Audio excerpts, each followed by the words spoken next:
हामी घरको सबैजना परिवार भएर हामी मुस्ताङ जाँदैछौँ। मुस्ताङ जाने बेलामा यो दानामा खाना खाइसकेपछि दानादेखि अलिकति उतापट्टि यो रूप्से झरना रहेछ। रूप्से झरनामा गएर फोटो नखिचेसम्म त मुस्ताङको मजा नै छैन भन्ने कुरा भएर हामी यहाँ झऱ्यौँ, गाडीबाट झरेर रूप्से झरनामा भिडियोहरू लिँदैछौँ। त्यहाँ पहिरो गइराखेको, बाटोहरू अप्ठ्यारो, सबैजनाले यो बच्चाहरूलाई नलग्नु, तपाईँहरू मात्र जानु भन्दै हुनुहुन्थ्यो। तर नानीहरू मान्दै नमानेकोले उनीहरूलाई पनि लिएर हामी त्यहाँ गइयो। झरनाको चिसो चिसो पानीले चाहिँ छिटाहरू यतैसम्म आउँदो रहेछ। ढुङ्गाहरू पनि बलुङ बुलुङ पल्टिराखेको थियो, तर त्यस्तो पहिरो जाने सम्भावना चाहिँ हामीलाई लागेन। हामी गइयो र फोटो खिच्यो, भिडियो खिच्यो, अनि पछि रमाइयो।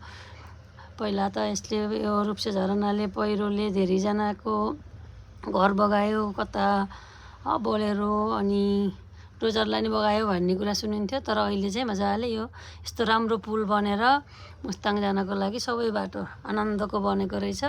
हामी त यहाँको मजा लियौँ। हजुरहरू पनि आउँदाखेरि यहाँ झरेर यो झरनामा फोटो खिच्न नबिर्सिनु होला। धन्यवाद, नमस्कार सबैजनालाई।